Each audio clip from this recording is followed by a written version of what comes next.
함께 오늘 본문을 읽겠습니다.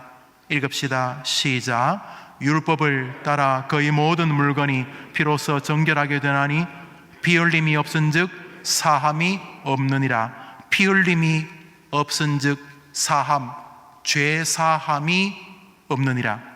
죄 사함, 죄를 사함 받는 일, 속죄, 이것은 기독교 신앙의 뿌리입니다.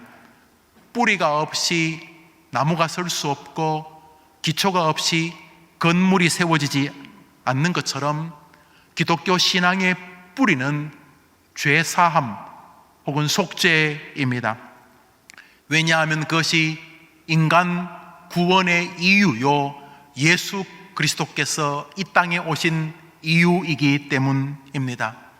로마서 5장을 우리 같이 읽읍시다. 시작.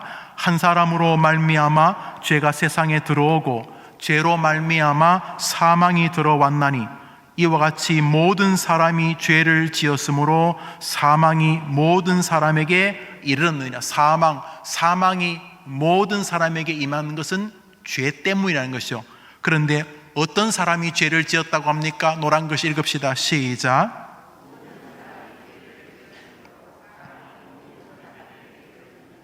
성경은 어떤 사람이 죄를 지었다고 말합니까? 모든 사람이 죄를 지었으므로 죽음이 그들에게 임하게 되었다. 성경은 죽음의 이유가 죄 때문인 것을 명백하게 밝히고 있습니다. 우리 암 때문에 뇌경색, 뇌출혈 같은 이런 혈관계통의 질병 때문에 혹은 사고로 죽는 것처럼 보이지만은 그거는 그냥 그렇게 보일 뿐이고 사람이 죽는 이유는 죄 때문이라고 성경은 분명히 말합니다. 에덴 동산에서 하나님 인간에게 정한 것은 두 가지 법칙이었습니다. 하나는 하나님처럼 되는 영광을 누리는 것입니다.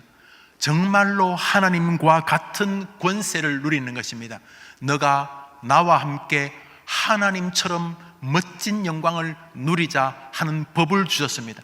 그 법은 생명나무라고 상징되어지는 열매와 상관이 있습니다. 천국에 가서 요한이 잠시 보니 요한계시록에서 천국에 가로수가 있는데, 우리나라 가로수는 플라타너스, 이태리 포플러, 은행나무 이런 것들이 가로수지만 이 천국에 갔더니 천국의 길가의 가로수가 생명나무인 것을 요한이 말하죠. 그런데 그 생명나무가 에덴 동산 중앙에 한 그루 있었습니다. 에덴 동산에서 아담과 하와가 추방당한 이유가 생명나무 열매를 더 이상 먹지 못하게 하려는 의도라고 성경은 말합니다. 저들이 생명나무의 실과를 먹을까 하노라 쫓아내겠다, 죄 때문에. 그래서 에덴에서 하나님은 사람들에게 하나님과 같은 능력을 허락해 주셨습니다. 하나님의 말씀을 지키면. 동시에 이것은 또 하나의 법을 우리에게 주심으로 드러나는데, 그것을 어기면, 다시 말해서 하나님을 하나님이라고 존중하지 아니하면은 영원한 사망, 반드시 죽을 것이라고 명령하셨는데, 그것은 선악을 알게 하는 나무의 열매입니다. 그러니까 동산에 수많은 나무가 있었겠죠. 수많은 종류의 나무가 있었는데 특별히 두 개의 나무가 중요합니다. 하나는 생명나무고 하나는 일명 우리가 선악과라고 부르는 선악을 알게 하는 나무입니다. 하나님은 이 생명나무를 풍요롭게 누리고 먹게 하셨습니다. 동시에 선악을 알게 하는 나무를 경고하셨습니다. 그래서 아담과 하와는 에덴 동산에 살면서 오직 한 가지의 경배만 있으면 됩니다. 그것은 하나님. 그래서 생명나무는 마음껏 누리는 것이 하나님의 은혜를 순종하는 것이었습니다. 한번 더 합시다. 생명의 은혜를 마음껏 누리는 것이 하나님께 순종하는 것이다. 그러니까 예수 믿으면서 생명의 기쁨을 말씀 볼 때, 기도할 때, 예수님 생각할 때 생명의 은혜를 풍성히 누리는 것은 하나님의 명령을 지키는 거예요. 반대로 선악을 알게 하는 나무 열매를 먹지 말라, 이 말은 선악을 알게 하는 수백, 수천, 수십만 가지 열매들 속에서 그 나무를 보는 순간 아담과 하와는 본능적으로 한 가지를 떠올려야 됐습니다. 말씀을 지키고 안 지키고를 떠나서 나는 하나님이 아니지. 그 나무를 딱 보는 순간 하나님의 말씀과 함께 마치 나는 피조물이지. 나는 하나님이 아니. 내가 금방스럽게 뭐 돈푼이나 있다고, 내가 뭐 학이 좀 있다고 내가 까불면 안 되지. 나는 하나님이 아니지. 자식을 기를 때마다 나 하나님은 아니지. 내가 하나님 아니지. 사업할 때 내가 하나님이 아니지. 살면서 하나님은 선악을 알게 하는 나무를 볼 때마다 하나님과 자신의 관계를 정확히 인지하게 해 주셨습니다. 그러므로 말씀을 따르는 동안 그들은 하나님의 은혜를 누릴 수가 있었습니다. 그것은 이 계명으로 우리에게 널리 알려져 있습니다. 창세기 2장입니다. 읽읍시다. 시작. 여호와 하나님이 그 사람에게 명하여 이르시되 동산 각종 나무 열매는 내가 임의로 먹되 선악을 알게 하는 나무 열매는 먹지 말라. 내가 먹는 날에는 반드시 죽으리라 하시니라. 이것이 죄였습니다. 주님의 말씀을 어기는 것은 뭐 말씀 하나 어겼다는 그런 의미를 넘는 것입니다. 하나님 나와의 관계를 파괴하는 것입니다. 여러분, 나중에 창세기를 한번 잘 읽어보십시오. 사단이 아담과 하와를 유혹할 때 썼던 주제가 있습니다. 아담과 하와가 그 선악을 알게 하는 나무 열매를 보니까 먹음직하고 보암직하기도 하지만 더 중요한 것이 있습니다. 사단이 이렇게 말했기 때문입니다. 너희가 저것을 먹는 순간 너도 하나님처럼 된다 그랬습니다. 하나님처럼 된다는 것이 그 열매를 손대는 이유였습니다. 우리는 하나님 아닙니다. 우리 공부할 때 최선을 다해야 되지만 내가 하나님 아닙니다. 우리가 공부할 때 열심히 해야 되죠. 열심히 해야 되죠. 그런데 공부에 내 인생이 달렸다고 할 때 그거는 위험한 것입니다. 내 일이 공부기 때문에 우리 요셉 총무 학생들 그렇게 하죠. 요셉 총무 들어오면 시간의 주인이 하나님이라고 고백하죠. 그래서 그 시간에 내가 가장 하나님을 인정하는 것이 무엇인가? 학생은 공부하는 거죠. 열심히 생업을 하고 장사하고 뭐 사업하시는 거겠죠. 가르치는 거겠죠. 사람을 수술하는 거죠. 운전하는 거겠죠. 저는 목회하는 거예요. 각자가 다 귀합니다. 최선을 다해야 최선을 다하는 건 귀한 일입니다. 그러나 내가 최선을 다한다고, 내가 지금 공부를 열심히 한다고 내 인생이 행복하고, 이거는 위험합니다. 왜요? 인생을 행복하게 하시는 분은 하나님이시기 때문입니다. 자식을 열심히 기릅니다. 열심히 돌보죠. 뭐 일부러 자식을 방치하면 열심히 기릅니다. 근데 정상적인 믿음의 사람은 열심히 기르면서도 마음속에 내가 최선을 다할 것이지만 이 아이의 인생의 운명은 하나님께 달렸다. 이렇게 삽니다. 아침에 출근합니다. 열심히 남들보다 막 게으르고 그냥 사장님 눈치만 보면 그렇게 의자에 앉아있지 않고 그는 최선을 다합니다. 열심히 다하지만 마음속에 이 회사에서 내가 은혜를 입고 나의 모든 노력이 좋은 열매를 맺는다는 것은 하나님의 손에 달린 것이다. 이 의식을 가지고 세상을 살아갑니다. 그런데 믿음이 파괴되면 자기가 열심히 공부했다고 자기 인생이 열릴 것이라고 착각합니다. 제 주변에 공부 열심히 했는데 길 안 열린 사람 많아요. 제가 뭐 60이 다 돼가는데 거짓말 하겠어요? 뭐 공부 열심히 안 해야 될 이유 없지만 공부는 별로 못했는데도 정말로 탁월하게 존중받는 사람들도 제 주변에 많아요. 뭐 열심히 해야 되죠. 그러나 내가 뭘 열심히 해서 내가 행복하다는 것은 위험해요. 내가 열심히 하는 건 내게 맡긴 사명이죠. 최선을 다하죠. 그렇지만 내 인생의 운명의 결정권자는 하나님이십니다. 믿으시죠? 아담과 하와가 그게 기분 나빴어요. 왜? 내 인생은 내 건데. 사단이 부추겼습니다. 너 저거 먹으면 너도 하나님처럼 돼. 그래서 그들은 죄를 범하게 되었습니다. 그래서 어떻게 되었습니까? 정령 저주의 인생으로 빠졌습니다. 정령 죽으리라. 그래서 그 참혹한 대가가 죽음이 되었습니다. 이것은요, 이렇게 그냥 호흡, 심장이 더 이상 안 뛰고 코에 이 기운이 없다는 의미로서의 죽음만 말하는 게 아닙니다. 영혼부터 삶 전반, 하다못해 마음, 말투까지 죽어버렸습니다. 죽은 말 있잖아요. 이 새끼 저 새끼 죽여버려야지, 끝났다, 내가 원수 갖고 말겠다, 이 더러운 세상, 이 원망, 나는 왜 태어났니, 뭐 이런 이 말이 벌써 죽은 말 있잖아요. 죽은 말. 마음도 희열, 기쁨, 희망, 그게 아니라 절망, 좌절, 냉소, 비꼼, 비틀어짐 있잖아요. 정신도, 하나님과의 관계가 죄로 물들자 다 죽어버렸어요. 다. 돈 벌 때도 죽은 돈벌이, 죽음. 돈을 벌긴 버는데 그 자체가 죽은 돈벌. 돈 쓸 때도 죽은 돈 쓰기. 돈 쓸 때마다 자기도 망가지고 주변 사람들도 망가져요. 돈 벌 때도 마찬가지. 다 죽어버렸어. 다 죽어버렸어. 다 죽어. 아무리 변장을 하고 화장을 해도 분칠이야, 분칠. 다 죽어버렸어요. 사람들이 생각하는 것마다 다 악이 돼요. 악이다. 사람들이 계획하는 것마다 다 악하게 돼요. 다 죽어버렸다. 인간관계도 시간이 지나면 원수가 되어서 원수. 다 죽어버렸다. 다 죽어버렸다. 영혼도 정신도 마음도 다 죽어버렸어요. 무엇보다 인간의 영혼, 하나님과 함께 영원한 영광을 누릴 영혼도 죽어버렸어요. 죄 때문에 벌어진 일입니다. 여러분 주변을 가만히 보십시오. 예수님 제대로 안 믿는 사람들은 멋있는 척하지만 다 죽은 것입니다. 왜요? 반드시 죽으리라 말씀하셨기 때문에. 이상한 종교 믿으면서 남 죽이잖아요. 목을 자르고 불태워 죽이고, 자기 신을 섬긴다는 이유로 사람들 막 폭파하고, 건물 폭파하고, 비행기로 폭파하고, 죽어버렸어요. 아무리 고매해도 다 죽어버렸어요.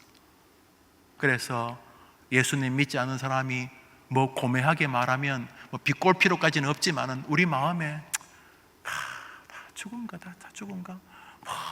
거룩한 척 해봐야 다 죽은 것이다, 다 죽은 것이다. 왜요? 성경이 그렇게 말하니까. 뭐 때문에? 죄 때문에. 우리 로마서를 읽습니다. 읽읍시다. 시작. 그래, 죽어요. 여러분, 그래서 예수님 안 믿는 사람은 그냥 죽는 것 자체도 저주지만 삶 자체도 죽음의 변장이기 때문에 숨은 쉬지만 죽은 거예요. 하나님 보실 때 죽은 거예요. 초등학생인 죽은 거예요. 중학생인데 죽은 거예요. 아무리 착하게 하고 죽은 거예요. 아무리 그가 내성적이고 온순하고 죽은 거. 아무리 활달하고 밝아도 죽은 거예요. 하나님도 알아요. 마귀도 알아요. 죽은 거예요. 죄로 인하여 죽어버렸어요. 인간의 운명이 바로 그것이었어요. 그래서 모든 인간은 죽은 존재들이에요. 그래서 살면서 이렇게 네가 나한테 그럴 수가 있냐? 이거는 말이 안 돼요. 여러분, 예수님 믿지 않는 사람들하고 뭘 하면서 어떻게 네가 나한테 그럴 수가 있지? 이렇게 돼야 돼요. 그럴 수가 있어요. 죽은 때문에 내가 지금 시체하고 장사하는 거, 시체하고 친구하는 거, 시체하고 죽어버린 시체하고 사는 거예요. 미안하지만 자식도 죽은 시체 같은 거예요. 죽은 시체. 왜냐하면 하나님께서 죄로 인하여 인간들이 그것이 본질이다 말씀하셨기 때문에. 그래서 사람을 정확히 이해하는 것은 기독교인밖에 없어요. 기독교인들은 다 알아요. 아무리 아름답게 뭘 해도 안에 송장이 있어요. 송장, 시체, 썩음이 있어요. 그것이 인간이었어요. 그것은 여러분도 저도 모든 인간의 운명이었어요. 아니 무슨 기독교가 그렇게 절망적입니까? 그러면 죄로 죽어버렸기 때문에 끝입니까? 인간에게 구원의 빛은 없는 것입니까? 영혼의 구원뿐 아니라 삶 전반에 이 죽음의 기운이 아니라 삶의 역동성이 회복되는 방법은 없습니까? 하나님께서 그냥 한번 끝! 그러면 그냥 모든 인간은 그냥 교회를 나오든 말든 다 학교에서 배우든 가르치든 다 인생은 끝난 것입니까? 때는 조선 중엽이었습니다. 임진왜란 약 7년, 6년, 7년이죠. 한 7년 정도 임진왜란을 하면서 나라가 완전히 거덜이 난 상태였습니다. 거기에다가 또 요즘 말하는 이런 병, 이런 역병이 돌아가지고 조선 팔도가 아주 몸살을 앓고 있었습니다. 그때 임진왜란 때 우리에게 군대까지 보내줬던 명나라가 그 청나라, 우리가 보통 오랑캐라고 하는 그 청나라에 그만 망해버립니다. 그리고 이 청나라 임금이 명나라를 그냥 없애버리고 자기들이 통치하자마자 조선에다가 조공을 요구하는데 이 비정상적인 조공을 요구합니다. 비정상적인, 가령 예를 들어서 뭐 15살짜리 여자 15만 명과 뭐 이런 식으로 그 가족을 다 이상 가족 시켜야 돼. 그 다음에 소 100만 마리와 이렇게 조선 사람들이 도저히 이렇게 동의하기 어려운 조공을 요구합니다. 조선은 어떻게 하지? 싸우자 하는 싸우자파, 일명 척화론이라고 부르죠. 그런 파들과 지금 우리가 힘이 없으니까 이렇게 싸워서 될 문제가 아니면 어떻게 잘 타협해가지고 어떻게 외교를 하고 이렇게 해가지고 여자도 15만 명 보내지 말고 7만 명만 보내고 이렇게 해서 주화론자들이 모이면 뭐 둘 다 애국자예요. 다 이러자 저러자 다 애국자예요. 다 애국자. 그래서 뭐 조정에서 노상 이것들이 뭐 서로 싸워서 네 말이 옳다, 이 배신자, 이 매국노야, 죽으면 깔끔하게 죽어야지, 그게 뭔 소리냐, 아니 나도 죽겠지만 우리 백성들은 어떡합니까, 막 이러고 막 그러고 있는 도중에 이 조공이 제대로 안 오니까 청태종이 직접 군사를 이끌고 조선을 쳐들어옵니다. 저쪽에서 쳐들어왔다는 이야기 듣고, 그러냐, 우선 중요한 문서 같은 걸 챙겨라, 그러고 왕자들은 먼저 강화도로 좀 보내라. 그리고 하루 정도 뒤에 인조 임금이 따라가려고 했는데 닷새 만에 한양으로 돌아버렸어요. 그래서 인조 임금이 자기 자식들 강화도로 갔는데 따라 못 가고 남한산 성으로 갔어요. 남한산 성 아시죠? 우리 바로 옆에 있잖아요, 남한산. 왜 가서 닭 잡아먹고 한 데 있잖아요, 우리 교인들. 남한산성으로 피하게. 그때가 12월이었습니다. 남한산성에 피했지만 먹을 게 제대로 있겠어요? 군량미도 없고 뭐 그랬어요. 남한산성에 있는데 이 청태종이 남한산 입구까지 와가지고 기다렸어요. 굶어 죽을 때까지. 그리고 부하들을 보내서 강화도를 함락시킵니다. 강화도가 함락되었다는 이야기를 듣고 한 달 보름 만에 1월 달에 인조 임금이 항복을 합니다. 그래서 청태종이 항복하는 걸 알고, 우리로 말하면 저기 송파, 양재, 옛날 말죽거리 거기까지 후퇴합니다. 오라고까지. 그래서 인조 임금이 부하들 데리고 그까지 갑니다. 거기 가가지고 크게 3번 절하고, 한 번 절할 때마다 머리를 3번씩 땅에 박았는데, 기록에 의하면 인조가 머리에 피가 날 만큼 머리를 박았다면, 김훈 작가는 그 소설을 좀 더 뭐 극적으로 쓰려고 그때 청태종이 절 받다가 잠시 하고 서서 오줌을 좀 누고 계속해라 이렇게 비굴하게 한국을 대했다, 조선을 대했다 이렇게 말합니다. 그리고 나서 임금의 동생들 또 임금의 자식들이 이제 포로로 잡혀갑니다. 소현세자, 복림대군, 임평대군 뭐 이런 왕족들이 포로로 잡혀갑니다. 숫자가 정확하진 않은데 다산 적약용이 쓴 책 비어고에 의하면 그때 청나라에 잡혀간 전체 포로 수가 60만 명이었답니다. 이거 상상을 초월해. 거의 모든 사람을 포로로 잡아갔다. 그런데 그 60만 명 중에 약 30만 명이 여성들이었습니다. 젊은 여성들을 데려가서 오랑캐는 인력시장에 내어놓았습니다.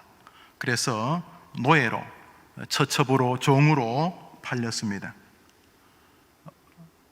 시간이 지난 다음에 주화란주 중에 한 명이었죠. 애국자였죠. 최명길이 많은 보석을 가지고 중국으로 가 청태종에게 여성들을 좀 돌아가게 해달라고 합니다. 그래서 약 3만 명 정도가 일단은 최명길이가 데려옵니다. 야, 말이 3만 명이지. 여러분, 사람 3만 명이 얼마나 많습니까? 3만 명이 돌아온다는 말 듣고 조선이 막 기뻤습니다. 야, 드디어 돌아오는구나. 그러가 기쁜 건 며칠 뒤부터 가만히 있어봐. 저 여자들 오랑캐들한테 몸을 다 버린 거 아닌가? 조선에서 나라의 위정자들이 힘이 없어서 그 여성들이 고난을 당했는데 이 비겁한 몰입애들이 그 어설픈 정절, 무슨 가문의 명예 이런 헛소리 하면서 여성들이 돌아오는 것을 터부시하거나 거부합니다. 그 소식을 조금씩 전해 듣습니다. 기록에 의하면 최명길이 돌아올 때 쉬지를 못했대요. 잠시 시작을 하면 여자들이 나무에다 저고리 벗어서 목매 죽었기 때문에 참 슬픈 역사가 아닐 수가 없습니다.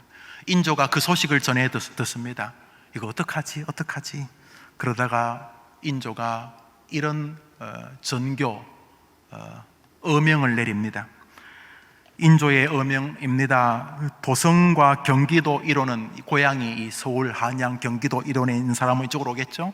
경기도 일호는 한강, 홍제천, 강원도가 고향인 사람들은 강원도 소양강, 충청도는 금강, 황해도는 예성강, 평안도는 대동강을 각각 회절강으로 삼고, 회절이라는 말은 지나간 것을 회귀하고 다시금 회복한다는 뜻입니다. 회절강으로 삼고, 고향으로 돌아오는 환향녀들은 회절하는 마음으로 몸과 마음을 그 강에 싣고 집으로 돌아갈 것이다. 그리고 그 강에다 몸을 담고 씻은 여인들은 과거의 모든 수치를 사하노라. 그 이후 만일 회절한 환향녀를 받아들이지 않는 사람이나 가문이 있다면 국법으로 다스릴 것이다. 이렇게 기록에 나와 있습니다. 여러분 다 아시죠? 환향녀. 그래서 어떤 학자들은 우리가 쓰는 몹쓸 말 중에 하나는 요 환향년이라는 말이 환향녀의 변형이다, 이렇게 말하는 분도 계시죠. 만일 그렇다면 참 슬픔이 담긴 말이 아닐 수가 없습니다. 나라가 그렇게 어명을 내렸기 때문에 여인들과 가족들은 비록 슬프고 아픈 마음이 있지만은 그것을 그대로 국법으로 받아들였습니다. 그럼에도 불구하고 사실은 이것이 조선에 한참 문제가 되었습니다. 한참 동안 문제가 되었습니다. 그래서 어떤 여성들은 한국에 왔다가 주변의 눈초리를 보고 힘들어서 다시 중국으로 돌아간 여인도 있고요, 심지어 중국은 싫다 하고 더 올라가서 시베리아, 러시아까지 간 분이 있습니다. 그래서 러시아의 고려인촌들이 있는데 그 중에 몇몇은 어원이 바로 거기에 있습니다. 그 여성들이 모여서 러시아 사람들 혹은 맞는 사람들과 함께 가정을 이루어서 사는 슬픔의 역사가 바로 그것입니다. 근데 중요한 것은 그때 그 강에 몸을 담그면 임금이 말하기를 죄가 없는 것으로, 과거의 모든 수치가 사라진 것으로 하고 이후에 그녀에 대해서 언급하는 자는 국법으로 다스리겠다, 이렇게 말을 하게 되는 것이죠. 물론 임금의 명령이니까 겉으로는 받아들였지만 속으로는 그래도 힘든 여성들이 있었을 거고 힘든 사람들이 있었을 것입니다. 그러나 국법은 그렇게 했습니다. 성경 말씀 이제 읽습니다. 스가랴 13장입니다. 읽읍시다. 시작. 그날에 죄와 더러움을 씻는 셈이 다윗 족속과 예루살렘의 거민을 위하여 열리리. 한 번 더 읽습니다. 시작. 그날에 죄와 더러움을 씻는 셈이 다윗의 족속과 예루살렘 거민을 위하여 열리리라.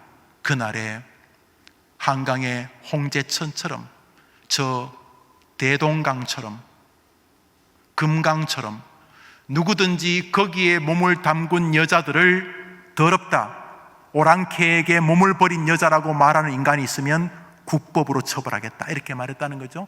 인조 임금은 제대로 마음까지 못 변화시킨지 모릅니다. 그런데 하나님이 말씀하십니다. 그날에 모든 죄와 더러움을 씻는 셈을 다윗의 족속과 온 믿음의 사람에게 열어주겠노라. 예수 그리스도의 셈입니다. 누구든지 예수의 셈에 몸을 씻으면 하나님이 그 사람의 죄를 정결하다, 더 이상 죄를 묻지 않겠다 말씀하신 줄 믿으면 한번 아멘 해보십시오.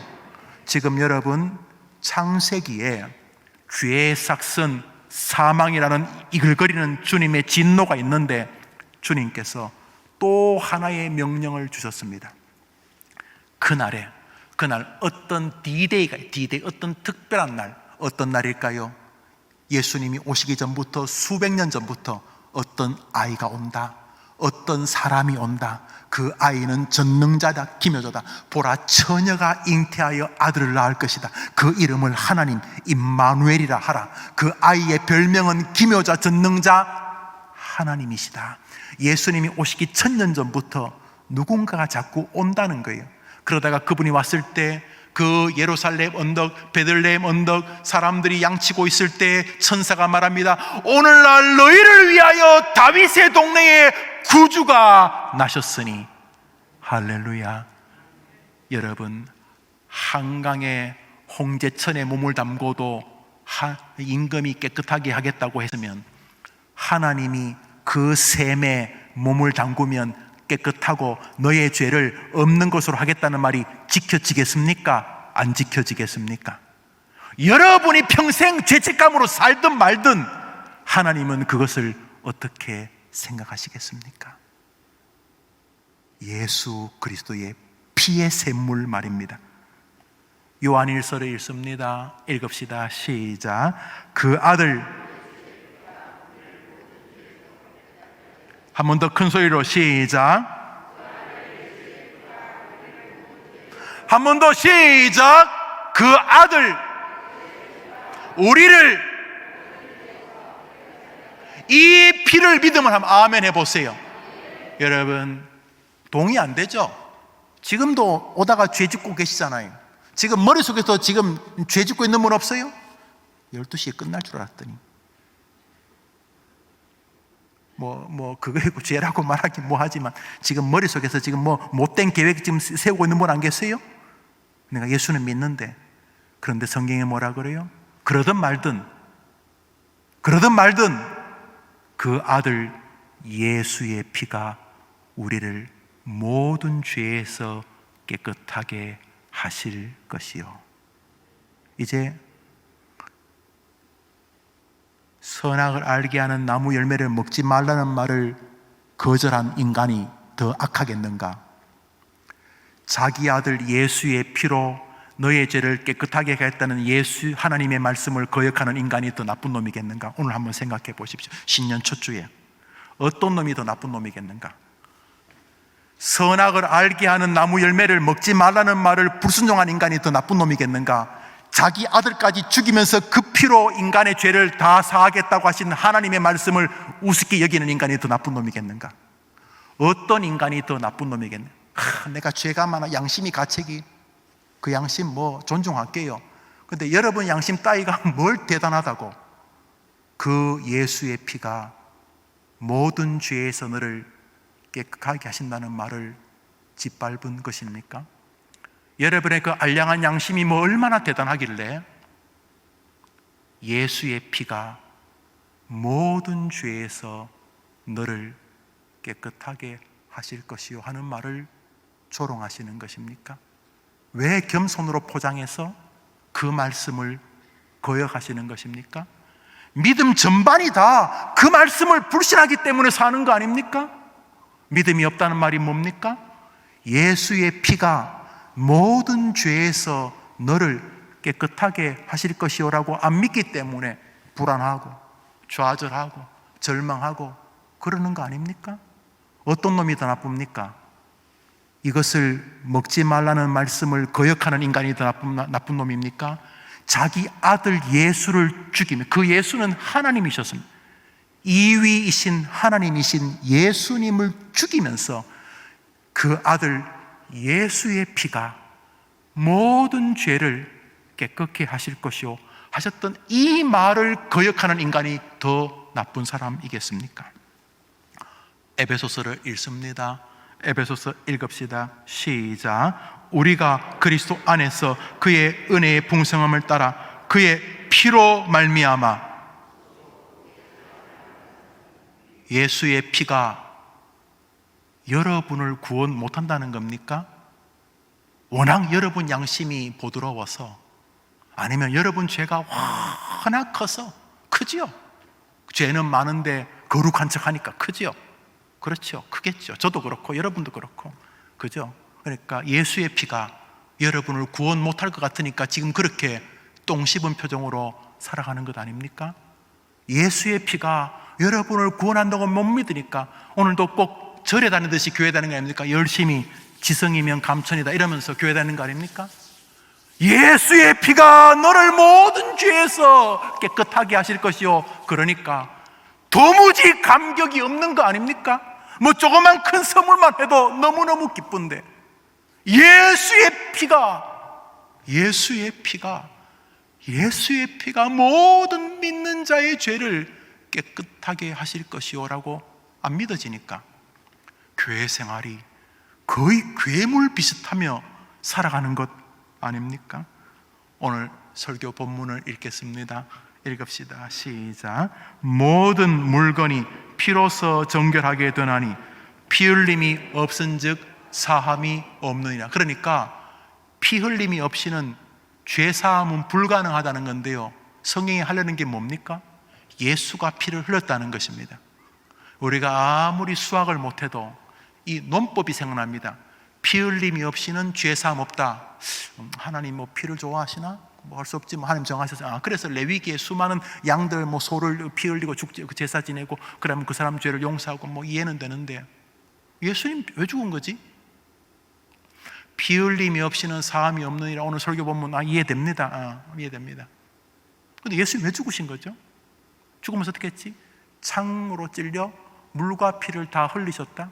예수님이 피 흘려 주시고 죽으셨다. 성경은 계속 예수의 피가 이게 무슨 말이지? 수학 공식을 생각해 보십시오. 피 흘림이 없이는 하나님은 사하지 않겠다. 죄의 참혹함. 예수님이 피를 흘리셨다.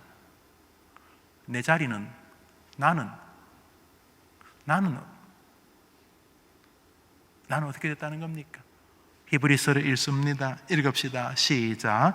염소와 황소의 피와 및 암송아지의 죄를 부정한 자에게 뿌려 그 역체를 정결하게 하여 거룩하게 하거든 하물며 영원하신 성령으로 말미암아 흠없는 자기를 하나님께 드린 그리스도의 피가 어찌 너희 양심을 죽은 행실에서 깨끗하게 하고 살아계신 하나님을 섬기게 하지 못하겠느냐. 우리 노란 글씨 하물며부터 읽어볼까요? 시작. 하물며 그리스도의 피 못하겠네. 시작. 하물며 그리스도의 피가 못하겠네.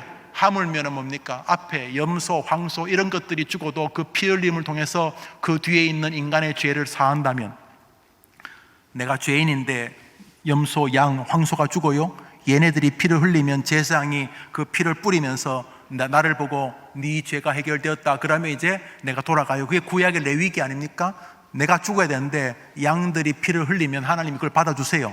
그래서 제물이 피를 흘리면 내 죄가 용서했다고 돌아가요. 그런데 성경이 뭐라 그래요? 하물며, 저런 염소 새끼, 양 새끼가 죽어서 피 흘려도 하나님이 받아주셨다면 하물며 그리스도가 너를 위해 피를 흘리면 너의 죄가 용서되지 않겠느냐? 하물며 염소, 양, 소 정도가 아니라 하물며 그리스도의 피가 너희를 건져내지 못하겠느냐? 건져낸 줄 믿으면 아멘 해보십시오. 사랑하는 여러분, 수많은 사람들은 기독교를 정말 이상하게 믿습니다. 우리 교회는 그것을 저항하지요. 어릴 때부터 바른 말씀, 바른 신앙을 가지고 살아내는 아이가 되게 하고 그런 중년과 멋진 죽음을 맞이하게 하는 게 교회 아닙니까? 기독교의 죄는 뭡니까? 우리 예수님의 피로 건짐받고 그 죄가 가리워지는 것이. 여러분 알아요. 여러분 예수 믿어도 죄 짓잖아요. 기요 아니요? 기죠. 뭐 남 볼 것도 없어요. 여러분 자신 보면 알아요. 기독교인은 죽을 때까지 죄에서 허우덕거립니다. 그래서 어떤 사람은 예수 믿으면 그 다음날부터 죄를 안 짓는다 그래요. 누가 그래요? 오늘 로마서를 기록하고 있는 사도 바울도 자기가 죄인 중에 괴수라 그랬어요. 그 겸손한 척 하는 거 아니에요?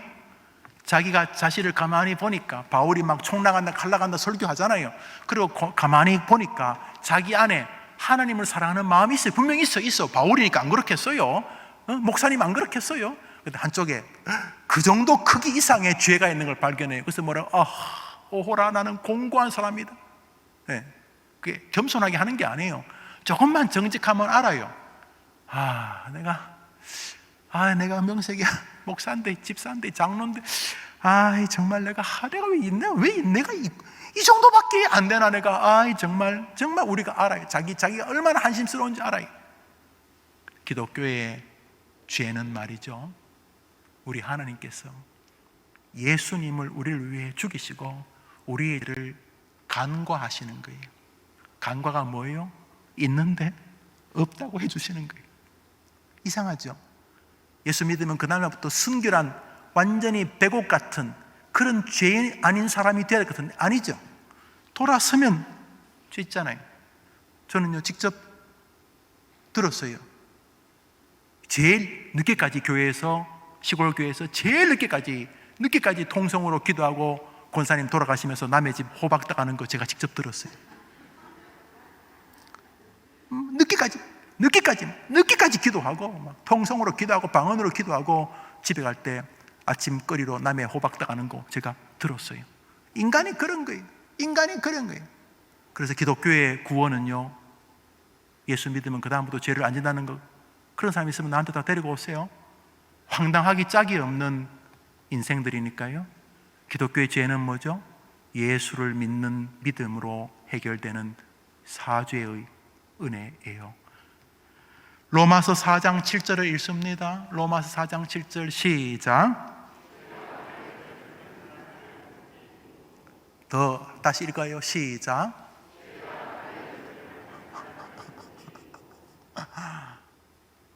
가끔 집에 손님이 온다고 하면은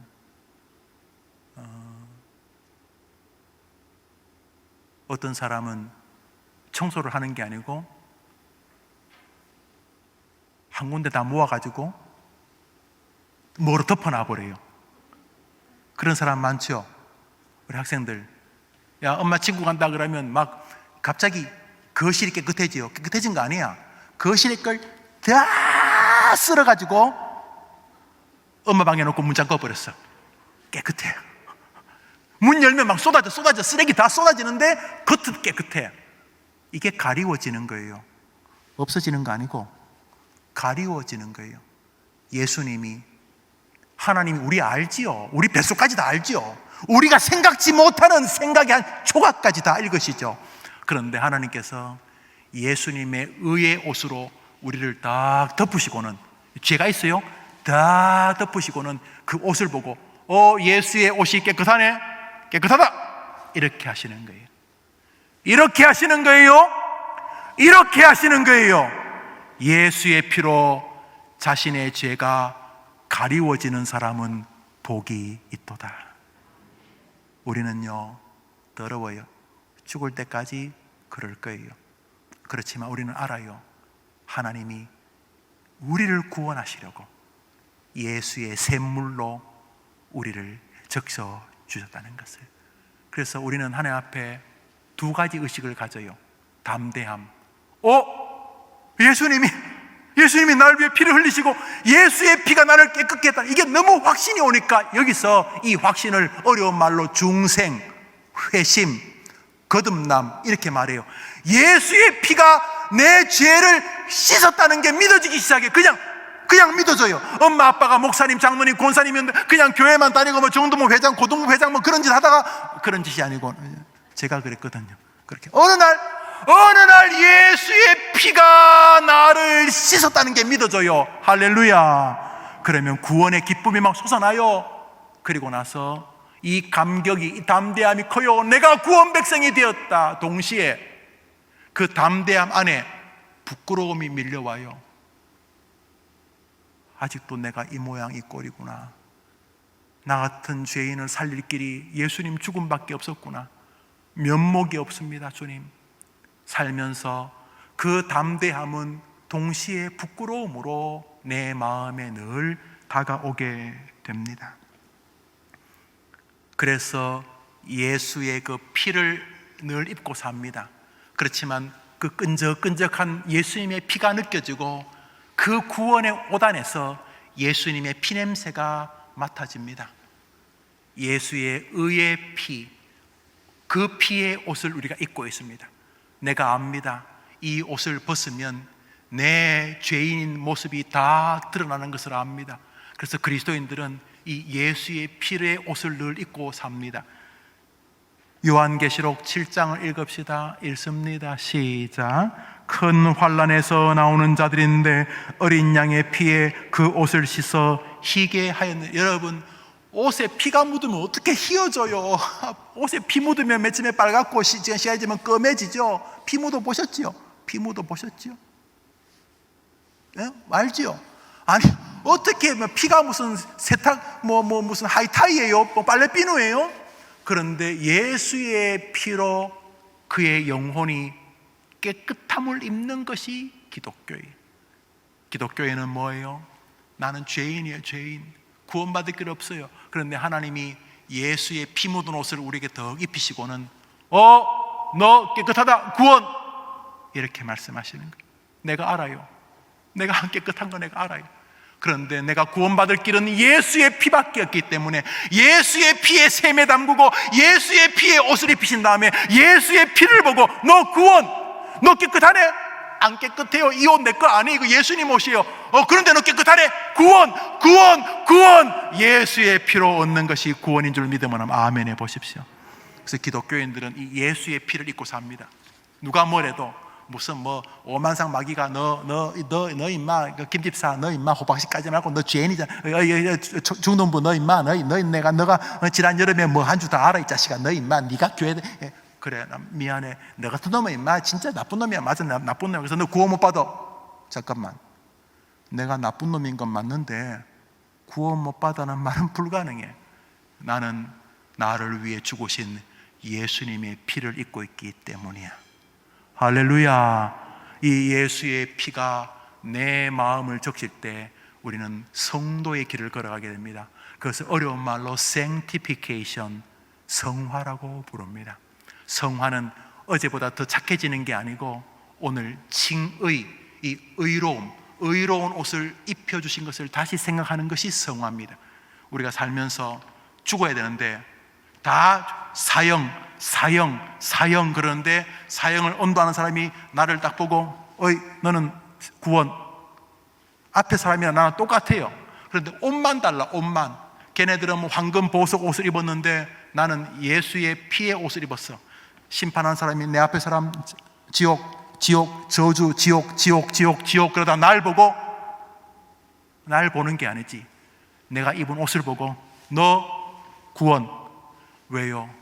예수의 피가 우리를 깨끗하게 하시기 때문입니다.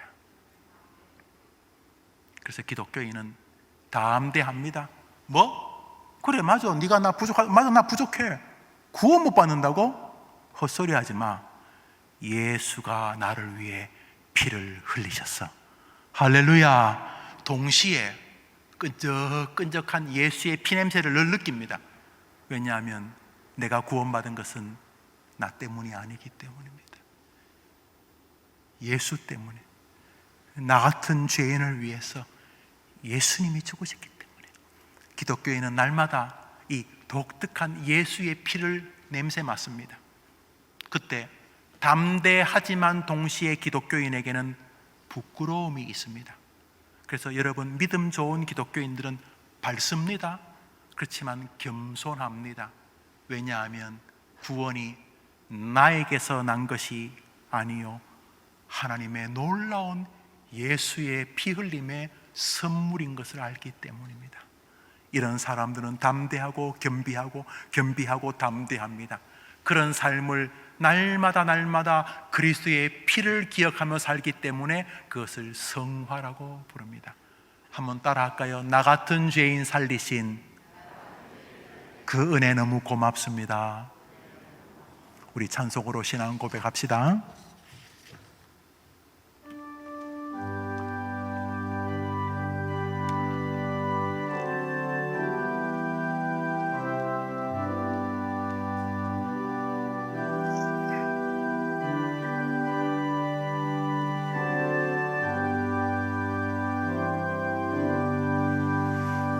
나 같은 죄인 살리신 주 은혜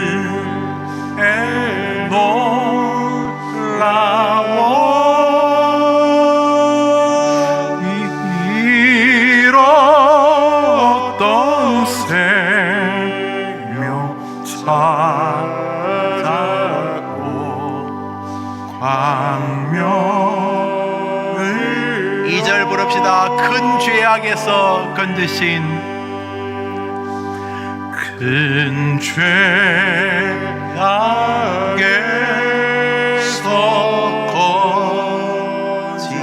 건지신 주의 고마워. 나 처음이 예수님이 여러분을 위해 죽으셨습니다. 귀하고 귀하다.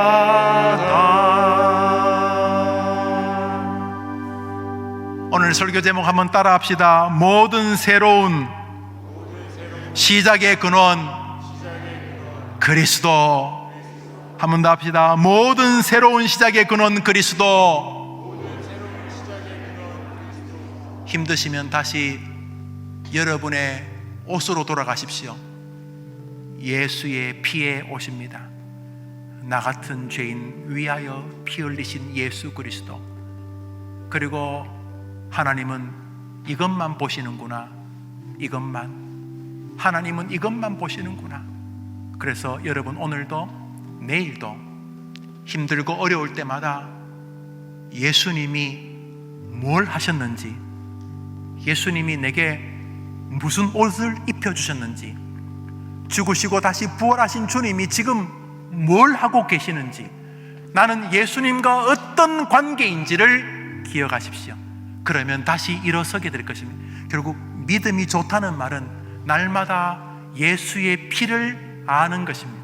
믿음이 좋다는 말은 늘 예수님의 피냄새를 맡는 것입니다. 이 피냄새가 향기가 됩니다. 이 피냄새가 눈물이 됩니다. 이 피냄새가 용기가 됩니다. 이 피냄새 앞에 유구무원 입을 다물게 됩니다. 이 예수의 피 앞에 부끄러워합니다. 이 기묘한 역설, 담대함과 부끄러움, 감격스러움과 죄송스러움이 날마다 우리 곁에 있습니다. 예수가 우리를 위하여 피를 흘리셨습니다. 우리는 감히 사단에게 말합니다. 그래, 나는 부족해. 그렇지만 내가 입은 이 의의 옷은 예수의 피로 적신 옷이다. 나는 예수 그리스도를 믿습니다. 나는 나를 위해 죽으신, 나를 위해 부활하신, 나와 지금도 함께 하시는 나의 예수를 믿습니다. 지치고 힘들 때마다 인조임금이, 자, 이 한양이나 경기도 일본에 있는 사람은 저 한강 홍저천에 몸을 담그고 나오면은 모든 죄를 용서한 것으로 인정하겠다. 인조임금 따위가 아닙니다. 우리 하나님이 말씀하셨습니다. 누구든지 그리스도 안에 있으면 새로운 피조물이라. 우리 짧게 한번 기도할까요? 내가 내 믿음 좋다, 믿음 좋다는 말이 교회 생활 열심히 한다 이런 뜻도 있겠지만, 믿음 좋다는 말은 예수의 피 묻은 옷을 날마다 냄새 맡고 날마다 그 피의 축축함을 느끼면서 동시에 누구도 건들 수 없는 구원의 옷 때문에 영혼이 미소 짓는 것이요, 믿음 좋다는 말은 그 옷을 느낄 때마다 이거밖에 길이 없으셨나? 이렇게 죽으시는 길밖에 내가 건진받는 방법이 없었던가? 이야, 내 죄가 참혹하구나. 내가 무슨 자랑할 것이 있는가? 나는 나는 짐승 같은 인간인데, 오 예수님 죄송합니다. 이 마음으로 다른 사람도 보는 것이죠. 주님, 올 한 해 내가 다른 거는 부족해도 예수의 피는 늘 붙들고 살게 해 주옵소서. 우리 아이들도 조금 더 일찍 예수의 피의 옷을 입게 해 주옵소서. 믿게 해 주옵소서. 그 아이들이 예수의 피에 담궜다가 구원받는 은혜를 체험하게 도와 주옵소서. 예수 전부의 삶을 살게 해 주옵소서. 우리 한번 같이 기도합시다. 기도합니다. 신년벽도 우리 청소년들과 예배합니다. 이 귀한 청년들이 이 교회와 조국의 미래가 되게 해 주옵소서. 주님이 필요를 채우시고 주님이 친히 있어야 될 것을 공급하여 주옵소서.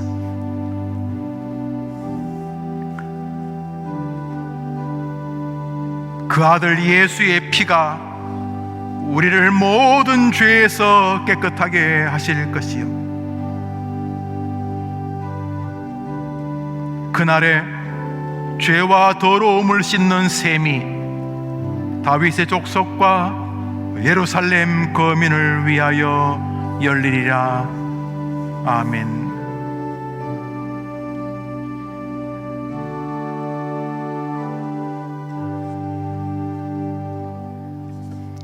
구주 예수님의 은혜와 하나님의 사랑과 성령님의 교통하심이, 죄가 가리어짐을 받는 사람들은 복이 있나니, 이 말씀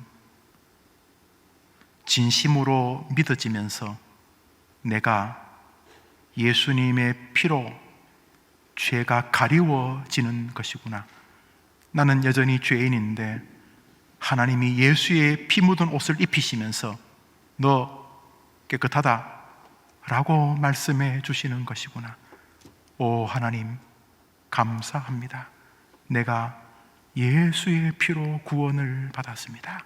이 믿음으로 분명한 신앙 고백으로 살아가기를 다짐하는 우리 청소년들과 우리 모든 성도들 위해 영원토록 함께 있을지어다. 아멘.